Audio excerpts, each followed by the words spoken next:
Hi, എല്ലാവർക്കും പുതിയ വീഡിയോയിലോട്ട് സ്വാഗതം. അപ്പോൾ ഇന്ന് നമ്മൾക്കൊരു പരിപ്പ് രസം ഉണ്ടാക്കിയാലോ? കുറച്ച് നാളായാലോ റെസിപ്പി വീഡിയോ മാത്രം ഇട്ടിട്ട്. അപ്പം ഇന്ന് നല്ലൊരു പരിപ്പ് രസം ഉണ്ടാക്കാം. ഇപ്പം സദ്യക്കൊക്കെ കിട്ടുന്ന പോലത്തെയാണ്, പക്ഷേ ഇത് തമിഴ്നാട് സ്റ്റൈലിലുള്ള രസമാണ്. അപ്പോൾ എങ്ങനെ ഉണ്ടാക്കാമെന്ന് നോക്കാം. ഇതിന് വേണ്ടിയിട്ട് ഞാനിപ്പോൾ ഒരു 2 ടേബിൾ സ്പൂൺ പരിപ്പാണ് എടുക്കുന്നത്. ഇതിപ്പോൾ ഇങ്ങനെ തനിയെ വേവിക്കണമെന്നില്ല. നമ്മൾ സാമ്പാറൊക്കെ ഉണ്ടാക്കുമ്പോൾ അല്ലെങ്കിൽ വേറെ എന്തെങ്കിലുമൊക്കെ വേവിക്കുമ്പോൾ ഇച്ചിരി പരിപ്പ് കുക്കറിലിട്ടിട്ട് അതിൻ്റെ കൂടെ വേവിച്ചാലും മതി. ഞാനിപ്പം തനിയെ വേവിക്കുന്നത് ഒരു 1.5 കപ്പ് വെള്ളം ഒഴിച്ചിട്ട് ഒരു 4 വിസിലിന് വേണ്ടിയിട്ട് വെക്കുകയാണ്. അപ്പം പിന്നെ നമുക്ക് പുളി വെള്ളത്തിലിടാൻ വേണ്ടിയിട്ട് 1 കപ്പ് വെള്ളത്തിൽ ഒരു ചെറിയ നെല്ലിക്ക അളവിലുള്ള പുളി മതി. ഇതിനധികം പുളിയുടെ ആവശ്യമില്ല.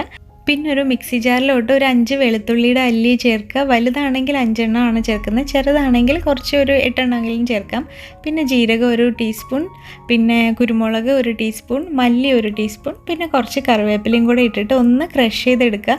ഒരുപാട് അരച്ചെടുക്കേണ്ട, ജസ്റ്റ് ഒന്നിങ്ങനെ ചതച്ചെടുത്താൽ മതി. പിന്നെ പുളിയൊക്കെ ഒന്ന് നന്നായിട്ട് തിരുമ്മിയെടുക്കുക.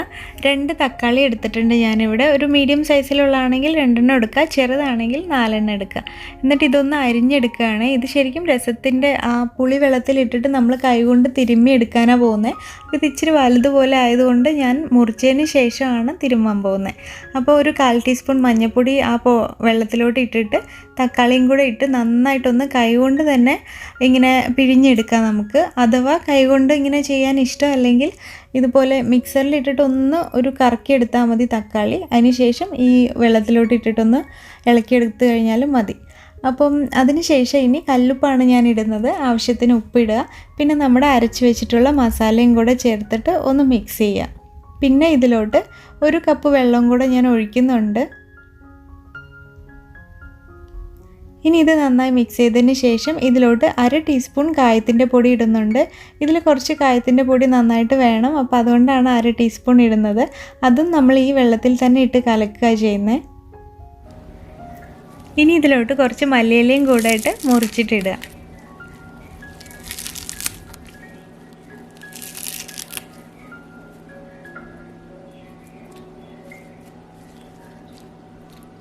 അതൊന്ന് ജസ്റ്റ് ഒന്ന് വെള്ളത്തിൽ മിക്സ് ചെയ്യുക.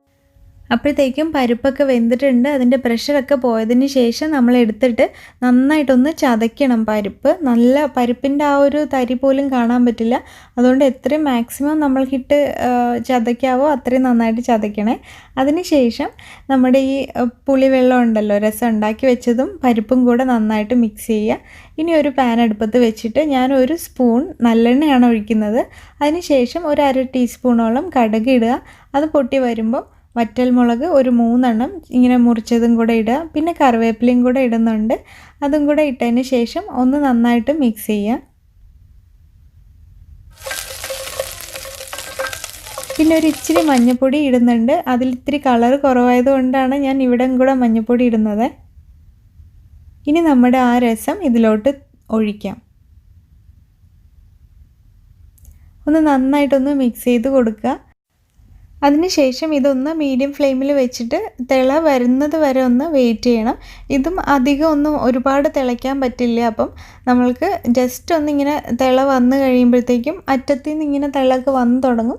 അപ്പോൾ ഇളക്കിയതിന് ശേഷം സ്റ്റൗ ഓഫ് ചെയ്ത് വെക്കുക. അത്രയേ ഉള്ളൂ. പരിപ്പ് രസം ആയതുകൊണ്ട് തന്നെ ഒരുപാട് രസം, പൊതുവെ ഏത് രസമാണെങ്കിലും ഒരുപാട് തിളപ്പിക്കേണ്ട ആവശ്യമില്ല. അപ്പോൾ അത്രയേ ഉള്ളൂ. നമ്മുടെ രസം റെഡി ആയിട്ടുണ്ട്. നല്ല ടേസ്റ്റി രസമാണ്. എല്ലാവരും ഇതുപോലെ ഒന്ന് ട്രൈ ചെയ്ത് നോക്കുക. ട്രൈ ചെയ്തതിന് ശേഷം നിങ്ങളുടെ അഭിപ്രായങ്ങളൊക്കെ കമൻറ്റ് ചെയ്യാൻ മറക്കരുത്. ഈ വീഡിയോ ഇഷ്ടപ്പെടുവാണെങ്കിൽ ലൈക്ക് ചെയ്യാനും ഷെയർ ചെയ്യാനും കൂടെ മറക്കരുത്. അപ്പോൾ ഇനി നമ്മൾക്ക് അടുത്തൊരു വീഡിയോയിൽ കാണാം. എല്ലാവർക്കും ഒരുപാട് താങ്ക്സ്. ബൈ.